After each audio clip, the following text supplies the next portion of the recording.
കർത്താവിൽ പ്രിയ ദൈവമക്കളെ, ഇന്നത്തെ സാബത്ത് സ്കൂൾ പഠനത്തിലേക്ക് നിങ്ങളേവരെയും യേശുക്രിസ്തുവിൻ്റെ നാമത്തിൽ സ്വാഗതം ചെയ്യുന്നു. നാം ഈ ക്വാർട്ടറിൽ മുഴുവനായി പഠിച്ചുകൊണ്ടിരിക്കുന്നത് സങ്കീർത്തനങ്ങൾ എന്ന പാഠത്തെ ആധാരമാക്കിയാണ്. ഇന്ന് നമുക്ക് പഠിക്കാനുള്ളത് മൂന്നാമത്തെ പാഠം, കർത്താവ് വാഴുന്നു എന്നുള്ളതായ ഈ പാഠം ചർച്ച ചെയ്യുന്നതിന് രണ്ട് ദൈവദാസന്മാർ നമ്മുടെ സ്റ്റുഡിയോയിലുണ്ട്. നമുക്ക് അവരെ പരിചയപ്പെടാം. ഒപ്പം നിങ്ങളെ ഏവരെയും ഇന്നത്തെ പഠനത്തിലേക്ക് സ്വാഗതം ചെയ്യുകയും ചെയ്യുന്നു. ജോയ് സാറ് വീണ്ടും ഈ പാഠം ചർച്ച ചെയ്യുന്നതിന് ഞങ്ങളുടെ സ്റ്റുഡിയോയിൽ കടന്നു വന്നതിൽ അതിയായ സന്തോഷമുണ്ട്. സാറിനെ കർത്താവായ യേശു ക്രിസ്തുവിൻ്റെ നാമത്തിൽ സ്വാഗതം ചെയ്യുന്നു. പാസ്റ്റർ ബിനോയ് പതിവ് പോലെ ഞങ്ങളോടൊപ്പം ഉള്ളതിൽ അതിയായ സന്തോഷമുണ്ട്. പാസ്റ്ററേയും ഇന്നത്തെ പഠനത്തിലേക്ക് സ്വാഗതം ചെയ്യും. ഇന്ന് നമുക്ക് പഠിക്കാനുള്ളത് മൂന്നാമത്തെ പാഠമാണ്, കർത്താവ് വാഴുന്നു എന്നുള്ളതായ പാഠം.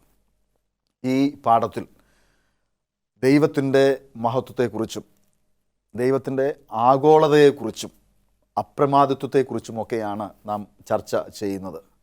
ദൈവം ഇസ്രായേലിൻ്റെ ദൈവമായിട്ട് വേദപുസ്തകത്തിലുടനീളം വിവരിക്കുന്നു എങ്കിലും ദൈവം ഇസ്രായേലിൻ്റെ മാത്രം ദൈവമല്ല, ലോകത്തിൻ്റെ സകലരുടെയും ദൈവമാണ് എന്നുള്ളതായ ഒരു പ്രമേയം സങ്കീർത്തനത്തിലൂടെ തന്നെ നമുക്ക് കാണുവാൻ തക്കവണ്ണം സാധിക്കും. ഇന്ന് നമുക്ക് മനപ്പാഠവാക്യമായി നൽകിയിരിക്കുന്നത് 93-ാം സങ്കീർത്തനം, അതിൻ്റെ 1-ാമത്തെ വാക്യമാണ്. യഹോവ വാഴുന്നു, അവൻ മഹിമ ധരിച്ചിരിക്കുന്നു. യഹോവ ബലം ധരിച്ച് അരയ്ക്ക് കെട്ടിയിരിക്കുന്നു. ഭൂലോകം ഇളകാതെ ഉറച്ച് നിൽക്കുന്നു. പാസ്റ്റർ ബിനോയ്, ധാരാളം സങ്കീർത്തനങ്ങൾ അഥവാ 150 സങ്കീർത്തനങ്ങൾ എന്ന് പറയുന്നത് ഒരു ചെറിയ ഒരു ഭാഗമല്ല. എന്നാൽ അതിൻ്റെ 8-ലും 100-ലും പ്രത്യേകിച്ച് നമ്മുടെ ഇന്നത്തെ പഠനവുമായി ബന്ധപ്പെട്ട് ഈ രണ്ട് സങ്കീർത്തനങ്ങളിൽ ദൈവത്തെയും മനുഷ്യരെയും വേർതിരിച്ച് കാണിക്കുന്നതായിട്ട് കാണുവാൻ തക്കോണം സാധിക്കും. ദൈവം എന്താണ് എന്നും എങ്ങനെയാണ് എന്നും ദൈവത്തിൻ്റെ മഹത്വം എപ്രകാരമാണ് എന്ന് ഒക്കെയും വിവരിക്കുന്നു. അതുപോലെ തന്നെ മനുഷ്യൻ എത്രമാത്രമാണ്, അവൻ എന്താണ് എന്നുള്ളതിനെക്കുറിച്ചും വിവരിക്കുന്നു. എങ്ങനെയാണ് ഈ ഡിഫറൻസ് നമുക്ക് മനസ്സിലാക്കുവാൻ കഴിയുന്നത്? സങ്കീർത്തനങ്ങൾ സൃഷ്ടിക്ക് വളരെ പ്രാധാന്യം കൊടുക്കുന്നു. വേദപുസ്തകത്തിൻ്റെ വിശ്വാസത്തിൻ്റെ ഏറ്റവും അടിസ്ഥാനം എന്ന് പറയുന്നത് ദൈവത്തെ സൃഷ്ടിതാവായി അംഗീകരിക്കുക എന്നുള്ളതാണ്. ഇന്ന് നമ്മൾ ലോകത്ത് നോക്കുകയാണെങ്കിൽ ദൈവം സൃഷ്ടിതാവാണ് എന്നുള്ളത് അംഗീകരിക്കാതിരിക്കാൻ വലിയ സിദ്ധാന്തങ്ങളും ആശയങ്ങളും നിലനിൽക്കുന്നുണ്ട്. പരിണാമവാദം പോലെ, തീയിസ്റ്റിക് ഇവല്യൂഷൻ പോലെ പല കാര്യങ്ങളും ഇന്ന് നിലനിൽക്കുന്ന ഒരു സമയത്ത് സങ്കീർത്തനത്തിൽ 8-ാം സങ്കീർത്തനവും 100-ാം സങ്കീർത്തനവും നമ്മൾ പരിശോധിക്കുമ്പോൾ ദൈവത്തിനെ സൃഷ്ടിതാവ് എന്ന നിലയിൽ പുകഴ്ത്തുന്നതും വാഴ്ത്തുന്നതും സ്തുതിക്കുന്നതും കാണാം. സൃഷ്ടിതാവ് എന്ന നിലയിൽ ദൈവം ചെയ്ത ഓരോ കാര്യത്തിനെയും എടുത്തെടുത്ത് പറഞ്ഞ് അതിനെ സ്തുതി പറയുകയാണ്, അല്ലെങ്കിൽ ദൈവത്തിൻ്റെ ആ സൃഷ്ടിയുടെ വിവിധ വശങ്ങളെക്കുറിച്ച് പരാമർശിക്കുകയാണ് ചെയ്യുന്നത്. അത് ദൈവത്തിൻ്റെ പരമാധികാരത്തെ കാണിക്കുന്നുണ്ട്. ആകാശവും ആകാശവിധാനവും അവൻ്റെ കൈവേലയെ പ്രസിദ്ധമാക്കുന്നു. മനുഷ്യ ശരീരത്തിൻ്റെ അനാട്ടമിയും ഫിസിയോളജിയും സങ്കീർണമായ അതിൻ്റെ അത്ഭുതാവഹമായ കാര്യങ്ങളെക്കുറിച്ച് പറയുന്നു. ദൈവത്തിൻ്റെ നാമം ഗാംഭീര്യമുള്ളതാണ് എന്ന് പറയുന്നു. ദൈവമാണ് എല്ലാത്തിനെയും സൃഷ്ടിച്ചതെന്ന് എടുത്ത് പറയുന്നുണ്ട്. പിന്നെ ദൈവത്തിന് തുടക്കവും ഒടുക്കവുമില്ല, അവൻ സർവ്വവ്യാപിയും സർവശക്തനുമാണ് എന്നുള്ള ആശയം നമുക്ക് ഇവിടെ കാണാൻ പറ്റും. മനുഷ്യൻ്റെ കൈകളാലല്ല, ദൈവത്തിൻ്റെ കരങ്ങളാൽ സൃഷ്ടിക്കപ്പെട്ടതാണ് എന്ന് നമുക്ക് കാണാൻ പറ്റും. അതേപോലെ തന്നെ പ്രധാനപ്പെട്ട ഒരു ആശയം അവിടെ കാണുന്നത്, ഒരുപാട് ദൈവങ്ങൾ നമുക്ക് ചുറ്റും കാണാം. എന്നാൽ അതൊക്കെ ദേവന്മാരെന്നുള്ള ഒരു പ്രയോഗമാണ് നമുക്ക് കാണുന്നത്. എന്നാൽ അതെല്ലാം സൃഷ്ടിക്കപ്പെട്ടിരിക്കുന്നത് ദൈവം സൃഷ്ടിച്ച വസ്തുക്കൾ കൊണ്ടാണ് ഇതൊക്കെ സൃഷ്ടിക്കപ്പെട്ടിരിക്കുന്നത്. അങ്ങനെയാണെങ്കിൽ ഇതിനെയെല്ലാം സൃഷ്ടിച്ച ദൈവമാണ് ഈ എല്ലാത്തിനേക്കാളിലും ഉപരിയായത്, എല്ലാത്തിനേക്കാൾ ശ്രേഷ്ഠമായത്, എല്ലാത്തിനേക്കാൾ വലുത്, ദ ഗ്രേറ്റസ്റ്റ് ഗോഡ്, ഏറ്റവും വലുത് എന്ന അർത്ഥത്തിൽ ഈ സങ്കീർത്തനങ്ങൾ രണ്ടിലും ദൈവത്തെക്കുറിച്ച് പരാമർശിക്കുന്നത് നമുക്ക് കാണാം. സർ, ജോയ് സാറേ, നമ്മുടെ സങ്കീർത്തനങ്ങളിൽ ദൈവത്തിൻ്റെ മഹത്വത്തെ വർണ്ണിക്കുന്നതായ ധാരാളം സങ്കീർത്തനങ്ങൾ ഉണ്ട്. ഇതിൽ പ്രത്യേകിച്ച് 95-ാം സങ്കീർത്തനത്തിലും 147-ാം സങ്കീർത്തനത്തിലും ദൈവത്തെ എങ്ങനെയാണ് വർണ്ണിക്കുന്നത്? 95-ലും 147-ലും ദൈവമാണ് നമ്മുടെ സൃഷ്ടാവെന്നാണ് രണ്ട് സങ്കീർത്തനങ്ങളുടെയും പ്രതിപാദ്യ വിഷയം. ഇതിൽ മെയിനായിട്ട് ഈ രണ്ട് സങ്കീർത്തനങ്ങളിലും ദൈവമാണ് നമ്മുടെ സൃഷ്ടാവാണെന്നും അതിലെ കേന്ദ്ര വിഷയം എന്ന് പറയുന്നത് ദൈവസ്നേഹത്തെയാണ് ആ സൃഷ്ടിയിലൂടെ ചൂണ്ടിക്കാണിക്കുന്നത്, പ്രകടമാക്കുന്നതെന്നാണ് ഇവിടെ പറയുന്നത്. 95-ാം സങ്കീർത്തനം അതിൻ്റെ 7-ാം വാക്യം പറയുന്നത്, അവൻ നമ്മുടെ ദൈവമാകുന്നു, നാമോ അവൻ മേയ്ക്കുന്ന ജനവും അവൻ്റെ കൈക്കലെ ആടുകളും തന്നെ. അപ്പോൾ സൃഷ്ടാവ് നമ്മുടെ ദൈവമെന്നും നാം അവൻ്റെ കൈകളെ ആടുകളും അവൻ മേയ്ക്കുന്ന ജനവുമാണെന്ന് പറയുന്നു.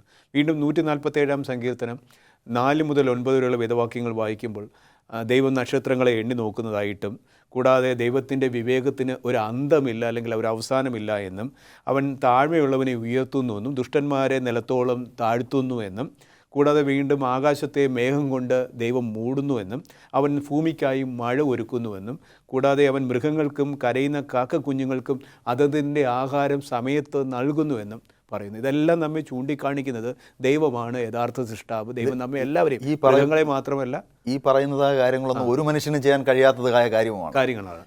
ഒരുപക്ഷെ ഇന്നത്തെ ലോകത്തിലെ ഏറ്റവും വലിയ ധനവാന്മാർ വിചാരിച്ചാൽ പോലും ഇതിൽ ഒരു കാര്യം പോലും പൂർണ്ണമായിട്ട് നമുക്ക് നിർവഹിക്കാൻ കഴിയില്ല. അപ്പോൾ പൊതുവേ മൃഗങ്ങളെയും ദുഷ്ടനെയും നീതിമാനെയും എല്ലാവരെയും ദൈവം പരിപാലിക്കുന്നു എന്നുള്ള വ്യക്തമായ ഒരു ചിത്രം അവിടെ ചൂണ്ടിക്കാണിക്കുന്നു. പാസ്റ്റർ ബിനോയ്, ദൈവം എന്തുകൊണ്ടാണ് ലോകത്തെ ഭരിക്കുന്നു എന്ന് പറയാൻ കാരണം? അവൻ സൃഷ്ടിതാവായ ദൈവം മാത്രമല്ല, ദൈവം അതിനെ പരിപാലിക്കുന്ന ദൈവമാണ് എന്ന് പറയാം. അതായത് ദൈവം ഓരോ കാര്യത്തിനെയും സൃഷ്ടിക്കുമ്പോൾ അതിന് വേണ്ടുന്ന ആവാസ വ്യവസ്ഥ കൂടെ ദൈവം സൃഷ്ടിച്ചാക്കി. അതൊരു പരിപാലനത്തിൻ്റെ ഭാവമാണ് നമുക്കവിടെ കാണാനായിട്ട് കഴിയുന്നത്. ഒരു പക്ഷേ ദൈവം ഒന്നിനെ സൃഷ്ടിച്ചു വെച്ചു, അതിന് ജീവിക്കാൻ ആവശ്യമായ സാഹചര്യം അവിടെ ഉണ്ടെങ്കിൽ ഇല്ലെങ്കിൽ അതിൻ്റെ നിലനിൽപ്പ് എപ്പോഴും ഭീഷണിയാണ്. അത്തരത്തിൽ നമ്മൾ നോക്കുകയാണെങ്കിൽ ദൈവം എത്ര കരുതലോടുകൂടിയാണ്, ദൈവം എത്രമാത്രം പദ്ധതിയിലാണ് ഓരോന്നിനെയും സൃഷ്ടിച്ചിരിക്കുന്നത്. അതാണ് സങ്കീർത്തനക്കാരൻ വിവരിക്കുന്നത്, ദൈവത്തിൻ്റെ സൃഷ്ടിയുടെ ആ മഹത്വത്തെ. എനിക്ക് തോന്നുന്നു ഒരു ശാസ്ത്ര പുസ്തകത്തോളം തന്നെ വ്യക്തമായി. അങ്ങനെ സങ്കീർത്തനത്തിൽ ഇതിനെ എഴുതണമെന്നുണ്ടെങ്കിൽ എത്രമാത്രം സങ്കീർത്തനങ്ങൾ ദൈവാത്മാവിനാൽ പ്രേരിപ്പിക്കപ്പെട്ടിരിക്കുന്നു. പലപ്പോഴും ദൈവത്തിനെക്കുറിച്ചുള്ള, ദൈവത്തിൻ്റെ അസ്തിത്വത്തിൻ്റെ തെളിവിനെക്കുറിച്ച് നമ്മൾ ഓരോരുത്തരും അന്വേഷിക്കുന്നുണ്ട്. ആ അന്വേഷണങ്ങളൊക്കെ നമുക്ക് സങ്കീർത്തനങ്ങളിലേക്ക് വന്നാൽ തീർച്ചയായിട്ടും ദൈവസൃഷ്ടിയുടെ ആ മഹാത്മ്യത്തെ കാണാൻ സാധിക്കും. നമുക്കൊരു ചെറിയ ഇടവേളയുടെ സമയമാണ്. പ്രിയ പ്രേക്ഷകരെ, ഒരു ചെറിയ ഇടവേളയ്ക്ക് ശേഷം ഞങ്ങൾ മടങ്ങി വരും. ഞങ്ങളോടൊപ്പം ആയിരിക്കും. കർത്താവിൽ പ്രിയ ദൈവമക്കളെ, ഈ ചർച്ചയിലേക്ക് വീണ്ടും നിങ്ങളേവരെയും സ്വാഗതം ചെയ്യുകയാണ്. ജോയ് സാറെ, ദൈവത്തിൻ്റെ അപ്രമാദിത്വത്തെക്കുറിച്ചാണ് നാം ചർച്ച ചെയ്തുകൊണ്ടിരിക്കുന്നത്. ഇന്നത്തെ പാഠം തന്നെ കർത്താവ് വാഴുന്നു എന്നുള്ളതായ പാഠഭാഗമാണ്. സങ്കീർത്തനങ്ങളിൽ ദൈവത്തിൻ്റെ ഭരണത്തെക്കുറിച്ച് എങ്ങനെയാണ് വിവരിച്ചിരിക്കുന്നത്? ദൈവമാണ് നമ്മുടെ സൃഷ്ടാവ്, ദൈവം സകലത്തെയും ഭരിക്കുന്നു എന്നാണ് നമ്മൾ പഠിച്ചിട്ടുള്ളത്. അപ്പോൾ അതിലെ മൃഗങ്ങൾ എല്ലാം, ജീവജാലങ്ങൾ, മനുഷ്യന് എല്ലാം അതിൽ ഉൾപ്പെടുന്നു. ദൈവം സകലത്തെയും ഭരിക്കുന്നു. ഇവിടെ ദൈവത്തിൻ്റെ ഭരണം എന്ന് പറയുന്നത് അത് താൽക്കാലികമല്ല, അത് നിത്യതയോളം നിലനിൽക്കുന്ന ഭരണമാണ്. ഭൂമിയുള്ളിടത്തോളം കാലം നമ്മെ ദൈവത്തിൻ്റെ ഭരണത്തിന് കീഴിലാണ് നാം ഓരോരുത്തരും ആയിരിക്കുന്നത്. വെറും പ്രാദേശികവുമല്ല. അല്ല, ഇതിൻ്റെ ഈ ഭരണത്തിൻ്റെ ഒരു ബേസ് ഉണ്ട്. ഈ ദൈവത്തിൻ്റെ ഭരണത്തിൻ്റെ അടിത്തറയെന്ന് പറയുമ്പോൾ ദയ, ന്യായം, നീതി എന്നിവയിൽ മാത്രമാണ് അത് ഒതുങ്ങി നിൽക്കുന്നത്. ഇതിൻ്റെ അടിസ്ഥാനത്തിലാണ് ദൈവം നമ്മെ സകലത്തെയും അപ്പോൾ ദയ, ന്യായം, നീതി എന്നിവ അടിസ്ഥാനപ്പെടുത്തിയാണ് ദൈവം നമ്മെ ഭരിക്കുന്നത്. ഇനി ദൈവത്തിൻ്റെ ഭരണം സ്വർഗത്തിലും ഭൂമിയിലുമെല്ലാം ഒരുമിച്ച് യോജിപ്പിക്കുന്ന ഒരു ഭരണമാണ്. സ്വർഗത്തിൽ വാഴുന്നവരെയും ഭൂമിയിൽ വാഴുന്നവരെയും എല്ലാം ബന്ധിപ്പിക്കുന്ന ഒരു ഭരണമാണ് ഇവിടെ കാണുന്നത്. അതുകൊണ്ട് പറയുകയാണ്, സങ്കീർത്തനം 96:5 പറയുന്നു, ജാതികളുടെ ദേവന്മാരൊക്കെയും മിഥ്യാമൂർത്തികളത്രേ, ഒന്നും കേൾക്കുന്നില്ല, കാണുന്നില്ല. അപ്പോൾ അങ്ങനെയാണെങ്കിൽ ദൈവം സകലത്തെയും ഭരിക്കുന്ന സൃഷ്ടാവായ ദൈവമാണെന്ന് സങ്കീർത്തനക്കാരൻ ഇവിടെ വ്യക്തമായി വെളിവാക്കി തരുന്നു. പാസ്റ്റർ ബിനോയ്, ദൈവം സകലവും ഡിസേൺ ചെയ്യുന്നു, തിരിച്ചറിയുന്നു. നല്ലതേത്, തിന്മയേത്, ദുഷ്ടനാര്, നീതിമാനാര് എന്നൊക്കെ ദൈവത്തിന് തിരിച്ചറിയുവാൻ തക്കവണ്ണം സാധിക്കും. നമ്മുടെ ദൈവം എങ്ങനെയാണ്, അഥവാ എന്തുകൊണ്ടാണ് തിന്മയെ വെറുക്കുന്നത്? നേരത്തെ പറഞ്ഞതുപോലെ ദൈവം നിരപരാധികളെ സംരക്ഷിക്കുന്നു, അനാഥരെയും വിധവന്മാരെയും സംരക്ഷിക്കുന്നു. ഇങ്ങനെ എല്ലാ കാര്യങ്ങളും കർത്താവ് ചെയ്യുകയാണ്. എന്നാൽ എങ്ങനെയാണ് ദൈവം തിന്മയെ തിരിച്ചറിയുന്നത് എന്ന് ചോദിച്ചു കഴിഞ്ഞാൽ, ദൈവത്തിൻ്റെ അസ്തിത്വത്തെ അംഗീകരിക്കാത്തവരെ, ദൈവത്തെ വിശ്വസിക്കാത്തവരെ, ദൈവത്തെ ബഹുമാനിക്കാത്തവരെ, ദൈവത്തെ ആരാധിക്കാത്തവരെ, ദൈവത്തെ അങ്ങനെയുള്ളവരെ ദൈവത്തിന് സ്വീകരിക്കാനായിട്ട് പറ്റത്തില്ല. അതുകൊണ്ടാണ് ഈ സങ്കീർത്തനം പറയുന്നത്, ദൈവമില്ല എന്ന് മൂഢൻ തൻ്റെ ഹൃദയത്തിൽ പറയുന്നു. ദൈവമില്ല, ദൈവത്തിൻ്റെ അസ്തിത്വത്തിനെയും നിലനിൽപ്പിനെയും അംഗീകരിക്കാത്തവരെ ഒരു പക്ഷെ നമ്മൾ തിന്മയുടെ ഭാഗത്ത് തന്നെ കാണേണ്ടി വരും. കാരണം ദൈവമാണ് കൃപയുടെയും കരുണയുടെയും സ്നേഹത്തിൻ്റെയും സഹാനുഭൂതിയുടെയും ഒക്കെ ഉറവിടം. അപ്പോൾ ദൈവത്തിൻ്റെ സ്വഭാവം ഇല്ലാതെ വരുന്നവർക്ക് ഈ സ്വഭാവമൊന്നുമില്ല. അവർ ക്രൂരരാണ്, അവർ തെറ്റ് ചെയ്യുന്നവരാണ്, അവർ ദൈവത്തിൻ്റെ സ്വഭാവത്തെ അംഗീകരിക്കുന്നില്ല, അസ്തിത്വത്തെ അംഗീകരിക്കുന്നില്ല എന്ന് പറയുമ്പോൾ ദൈവത്തിൻ്റെ സ്വഭാവമായ ദൈവത്തിൻ്റെ നിയമങ്ങളെയും അവർ അംഗീകരിക്കുന്നില്ല എന്നുള്ളതാണ് അർത്ഥം. ദൈവം എല്ലാ ഭക്തന്മാരെയും സംരക്ഷിക്കുന്നു, ഭക്തന്മാർക്ക് ചുറ്റും പാളയം ഇറങ്ങി സംരക്ഷിക്കുന്നു. അവർ കാല് കല്ലിൽ തട്ടിപ്പോകാതിരിക്കാൻ ദൈവം അവരെ കാത്തുകൊള്ളുന്നു എന്ന് പറയുന്നു. ദൈവത്തെ ചോദ്യം ചെയ്യുന്ന ആളുകൾ, ദൈവത്തിൻ്റെ അസ്തിത്വത്തെ അംഗീകരിക്കാത്തവർ, ദൈവം അവരോട് കരുണ കാണിക്കുന്നില്ല എന്ന് സങ്കീർത്തനം വളരെ വ്യക്തമായി പറയുകയാണ്. ഒരുപക്ഷെ നമുക്ക് തോന്നും, ഇത്രയും കൃപയും കരുണയുള്ള ദൈവത്തിന് എങ്ങനെയാണ് അങ്ങനെ പറയാൻ സാധിക്കുക എന്ന് കൂടി നമ്മൾ ചിന്തിക്കണം. ശത്രുക്കളുടെ തലയ്ക്കും അവരുടെ അകൃത്യത്തിനും ദൈവം കണക്ക് ചോദിക്കാതിരിക്കയില്ല എന്ന് പറയുകയാണ്. വിശ്വാസത്താൽ യേശുക്രിസ്തുവിനെ, ദൈവത്തെ അംഗീകരിക്കുന്നവരെയാണ് ദൈവം തിന്മയല്ലാത്തവരായി കണക്കാക്കുന്നത്. അതുകൊണ്ടാണ് യേശു പറഞ്ഞത്, എന്നിൽ വിശ്വസിക്കുന്ന ആരും നശിച്ചു പോകാതിരിക്കാൻ നിത്യജീവൻ പ്രാപിക്കേണ്ടതിന് വേണ്ടി തൻ്റെ ഏകജാതനായ പുത്രനെ നൽകി എന്ന് പറയുന്ന വലിയ ത്യാഗം നമുക്ക് കാണാനായിട്ട് സാധിക്കും. ദൈവത്തെ സ്നേഹിക്കുന്നവരെ ദൈവം സ്നേഹിക്കുന്നു, ദൈവത്തെ സ്നേഹിക്കാത്തവരെ ദൈവം വെറുക്കുന്നു. സർ, ദൈവം സ്നേഹമാണ്. ദൈവം എല്ലാവരെയും സ്നേഹിക്കുന്നു എന്ന് ദൈവത്തിൻ്റെ വചനത്തിലൂടെ നമുക്ക് കാണുവാൻ തക്കവണ്ണം സാധിക്കും. എന്നാൽ ദുഷ്ടന്മാരെ ദൈവം നശിപ്പിക്കുന്നു എന്ന് വേദപുസ്തകത്തിൽ വളരെ സ്പഷ്ടമായി പറയുന്നു. അതിന് ദൈവം ഉപയോഗിക്കുന്നതായ മാർഗങ്ങൾ, വഴികൾ എന്തൊക്കെയാണ്? യഹോവ എല്ലാവരെയും സ്നേഹിക്കുന്നു, യഹോവ ദുഷ്ടന്മാരെയും പന പോലെ വളർത്തുന്നു എന്നൊക്കെ നമ്മൾ പൊതുവെ കേൾക്കുന്നൊരു പദഞ്ചൊല്ലുകളാണ്. ദൈവം എല്ലാവരും ഒരുപോലെ പരിപാലിക്കുന്നു. അപ്പോൾ യഹോവ സ്നേഹിക്കുന്നു, പക്ഷേ ദൈവം ദോഷത്തെ വെറുക്കുന്നു എന്ന് സങ്കീർത്തനക്കാരൻ പറയുന്നു. സങ്കീർത്തനം 97:10 പറയുന്ന വചനമാണ്, യഹോവ എല്ലാവരെയും സ്നേഹിക്കുന്നു, മറിച്ച് ദോഷത്തെ വെറുക്കുന്നു. അവൻ തൻ്റെ ഭക്തന്മാരുടെ പ്രാണങ്ങളെ കാക്കുന്നു എന്ന് സങ്കീർത്തനക്കാരൻ ഉദ്ദേശിക്കുന്നു. പക്ഷേ ദുഷ്ടന്മാരുടെ കയ്യിൽ നിന്ന് ഈ ഭക്തന്മാരെ ദൈവം വിടുവിക്കുകയും ചെയ്യുന്നു. അപ്പോൾ ഇവിടെ നമ്മെ മനസ്സിലാക്കി തരുന്നത്, നമ്മുടെ ദൈവം രാജാതി രാജാവാണ്, നമ്മുടെ ന്യായാധിപനാണ്. അപ്പോൾ നമ്മെ എല്ലാം പരിപാലിക്കുന്നു. അപ്പോൾ നമ്മളിവിടെ ചോദിക്കുന്ന ചോദ്യം, എങ്ങനെയാണ് ഇവരെ നശിപ്പിക്കുന്നത്? അതിൻ്റെ പടികൾ എന്തൊക്കെയാണ്? ഇവിടെ ദുഷ്ടന്മാരിൽ നിന്ന് ഭക്തന്മാരെ ദൈവം വിടുവിക്കുന്നു, പക്ഷേ ദുഷ്ടന്മാരെ എന്നേക്കുമായി ദൈവം നിഗ്രഹിക്കുകയും ചെയ്യും. കർത്താവിൻ്റെ 2-ാം വരവിൽ എന്നേക്കുമായി ഈ ദുഷ്ടന്മാരെ ദഹിപ്പിക്കുന്നു എന്ന് സങ്കീർത്തനക്കാരൻ പറയുന്നു. ദൈവം ദുഷ്ടന്മാരെ നശിപ്പിക്കണം എന്ന ഒരു ആഗ്രഹം ദൈവത്തിന് ശരിക്കും ഇല്ല. യഥാർത്ഥത്തിൽ അവർ മാനസാന്തരപ്പെട്ട് ദൈവഭാഗത്തേക്ക് കടന്നു വരണമെന്നുള്ളതാണ് ദൈവഹിതം. പക്ഷേ ദുഷ്ടന്മാർ അവരുടെ ഹൃദയത്തെ കഠിനമാക്കുകയും ദൈവത്തിനെതിരെ മറുത്തു മത്സരിക്കുകയും ചെയ്യുമ്പോൾ ദുഷ്ടന്മാർ അവർ തന്നെ നാശത്തിലേക്ക് വഴുതി വീഴുകയത്രേ ചെയ്യുന്നത്. പാസ്റ്റർ ബിനോയ്, ദൈവം തൻ്റെ ജനത്തെ ദുഷ്ടന്മാരിൽ നിന്ന് എങ്ങനെയാണ് വിടുവിക്കുന്നത്? ദൈവം പറയുന്നത്, അവരെ സ്നേഹിക്കുന്നവരുടെ പ്രാണങ്ങളെ കാക്കുന്നു എന്നാണ് പറയുന്നത്. അവനെ സ്നേഹിക്കുന്നവരുടെ പ്രാണൻ കാത്തു സൂക്ഷിക്കുന്നു എന്ന് പറയുന്നു. അവൻ പരദേശികളെ പരിപാലിക്കുന്നു, വിധവമാരെ സംരക്ഷിക്കുന്നു, അച്ഛനില്ലാത്തവരെ, അനാഥരെ ദൈവം അവർക്ക് വേണ്ടി പ്രത്യേകമായ പരിഗണനകൾ നൽകുകയാണ്. ദൈവത്തിൻ്റെ ന്യായവിധി എന്ന് പറയുന്നത്, അത് ദൈവം ഓരോരുത്തരെയും പരിശോധിച്ച് അവർക്ക് വേണ്ടി ദൈവം ചെയ്യുന്ന എല്ലാ കാര്യങ്ങളും, അവൻ്റെ കൃപ, അവൻ്റെ സംരക്ഷണം, ദൈവം എത്രമാത്രം ഒരു വ്യക്തിയെ രക്ഷിക്കാൻ വേണ്ടി ചെയ്യുന്ന കാര്യങ്ങളുണ്ട്. അതൊക്കെ മനസ്സിലാക്കിയ ശേഷം മാത്രമേ ഈ ശിക്ഷാവിധിയിലേക്ക് കടക്കുകയുള്ളൂ.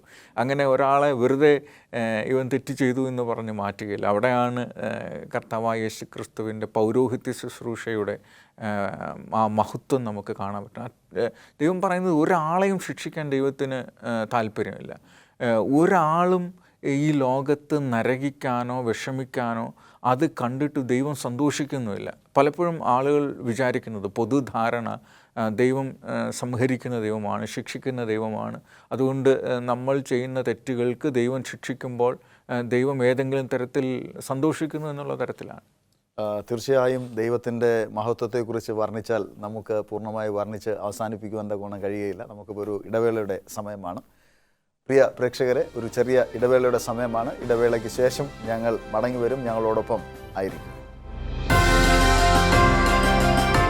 പ്രിയ പ്രേക്ഷകരെ, ഈ ചർച്ചയിലേക്ക് വീണ്ടും നിങ്ങളെ സ്വാഗതം ചെയ്യുന്നു. പാസ്റ്റർ, നാം ദൈവത്തിൻ്റെ മഹത്വത്തെക്കുറിച്ചും അവൻ്റെ ഭരണത്തെക്കുറിച്ചും ദൈവത്തിൻ്റെ അപ്രമാദിത്വത്തെക്കുറിച്ചുമൊക്കെയാണ് നമ്മൾ ചർച്ച ചെയ്തുകൊണ്ടിരിക്കുന്നത്. ജോയ് സാറേ, ദൈവവുമായിട്ട് നമുക്ക് എങ്ങനെയാണ് സമാധാനം ആചരിക്കുവാനും ന്യായവിധി സമയത്ത് നമുക്ക് നീതി ലഭിക്കുവാനും തക്കവണ്ണം ഇടയായിത്തീരുന്നു? യഹൂദ ജീവിതം അല്ലെങ്കിൽ ഇസ്രായേൽ ജീവിതത്തിൻ്റെ അനുഭവം നോക്കിക്കഴിഞ്ഞാൽ അവർക്ക് വീഴ്ചകൾ താഴ്ചകളൊക്കെ ജീവിതത്തിലുണ്ടായെങ്കിൽ പോലും അവരെപ്പോഴും ദൈവത്തോട് ക്ഷമ ചോദിക്കുകയും ദൈവത്തിൻ്റെ സമാധാനം അവർ ആചരിക്കുകയും ദൈവത്തിൻ്റെ ദയ അവരിലേക്ക് ആകണമെന്ന് അവർ എപ്പോഴും ആഗ്രഹിക്കുകയും ചെയ്തിട്ടുള്ള ഒരു സമൂഹമാണ്. ഇവിടെ സങ്കീർത്തനം 94:14 പറയുന്നത്, യഹോവ തൻ്റെ ജനത്തെ ഒരു നാളും തള്ളിക്കളയുകയില്ല എന്നൊരു വചനം പറയുന്നു. തൻ്റെ അവകാശത്തെ കൈവിടുകയുമില്ല എന്നിവിടെ പറയുന്നു. അപ്പോൾ ഈ സങ്കീർത്തനങ്ങളൊക്കെ വായിക്കുമ്പോൾ ദൈവം അവരെ എപ്പോഴും എല്ലാ കാലത്തും സമാധാനത്തിൽ തന്നെ കാക്കും. സ്വർഗത്തിൽ ദൈവം സിയോനിൽ കാക്കും എന്നൊരു വചനവും പറയുന്നുണ്ട്. അപ്പോൾ ദൈവം അവരെ സമാധാനത്തിൽ തന്നെ അവരെ കാക്കുകയും അവരുടെ പാപങ്ങൾ എത്രമാത്രം കടും ചുവപ്പായിരുന്നാലും അവരോട് ദൈവം ക്ഷമിക്കുകയും സമാധാനത്തിൽ അവരോട് ക്ഷമിക്കുകയും അവരെ അനുഗ്രഹിക്കുകയും അവരെ ശക്തീകരിക്കുകയും വീണ്ടും ഈ ന്യായവിധി തന്നെ ധൈര്യത്തോടെ അവർക്ക് നേരിടുവാനുള്ളതായ എല്ലാ കൃപകളും ഇവർക്കിവിടെ നൽകുകയും ചെയ്യുന്നു. പഴയ നിയമത്തിലെ ഉദാഹരണങ്ങൾ തന്നെയാണ് ഇവരത് മനസ്സിലാക്കിക്കൊണ്ട് ദൈവത്തിൻ്റെ സമാധാനവും അതേസമയം ദൈവത്തിൻ്റെ ന്യായവിധിയെ ധൈര്യത്തോടെ നേരിടുവാനുള്ളതായ ആത്മബലവും ഇവർക്ക് ലഭിക്കുന്നു എന്നവർ പറയുന്നത്. ദൈവം എൻ്റെ സ്വന്തമാണ് എന്നുള്ളതായ ഒരു ചിന്ത സകല ഇസ്രായേലരെയും ഭരിച്ചിരുന്നു. പാസ്റ്റർ ബിനോയ്, ദൈവം തൻ്റെ ഉടമ്പടി തൻ്റെ ഭക്തന്മാരോട് മറച്ചു വയ്ക്കുകയോ മറന്നിട്ടോ ഇല്ല എന്ന് നമുക്ക് മനസ്സിലാക്കാൻ തക്കോണം സാധിക്കും.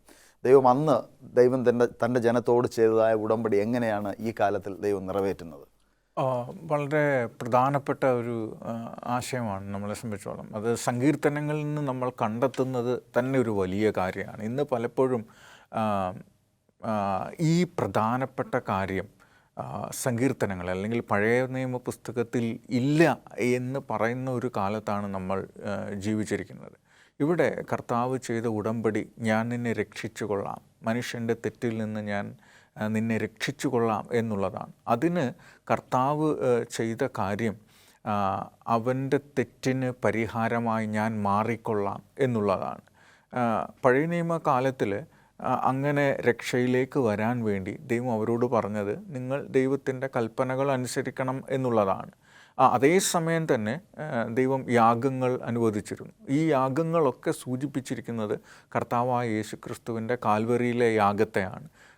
ആ കാൽവറി യാഗമാണ് രക്ഷാപദ്ധതിയിലെ ഏറ്റവും പ്രധാനപ്പെട്ട ഘടകം എന്ന് ഇസ്രായേലിലെ ജനങ്ങൾ, സങ്കീർത്തനക്കാരൻ, അവരെല്ലാവരും അത് മനസ്സിലാക്കിയിരുന്നു. അതുകൊണ്ടാണ് സങ്കീർത്തനങ്ങളിൽ യേശുക്രിസ്തുവിനെ കാണുന്നത്. പ്രത്യേകിച്ച് 22-ാം സങ്കീർത്തനം പോലെയുള്ള ഭാഗങ്ങളിൽ യേശുക്രിസ്തുവിൻ്റെ ത്യാഗത്തെ, എനിക്ക് തോന്നുന്നു കുരിശിലെ ആ അനുഭവങ്ങൾ അതേപോലെ നമുക്ക് കാണാൻ പറ്റും. എത്രയോ വർഷങ്ങൾക്ക് മുമ്പ് കാണാൻ പറ്റും. യഥാർത്ഥത്തിൽ ഉടമ്പടി ഇന്ന് കർത്താവ് നിറവേറ്റുന്നത് അവൻ്റെ രക്തത്താലാണ്. കാൽവരി ക്രൂശിലെ രക്തം കൊണ്ട് നമ്മളെ വീണ്ടെടുത്തിരിക്കുകയാണ്. അവൻ്റെ ത്യാഗത്താലാണ് വീണ്ടെടുത്തിരിക്കുന്നത്. അത് ആ ഉടമ്പടി എന്നേക്കും നിലനിൽക്കുന്നതാണ്. യഥാർത്ഥത്തിൽ രക്തം കൊണ്ട് ഉറപ്പിക്കുകയാണ്.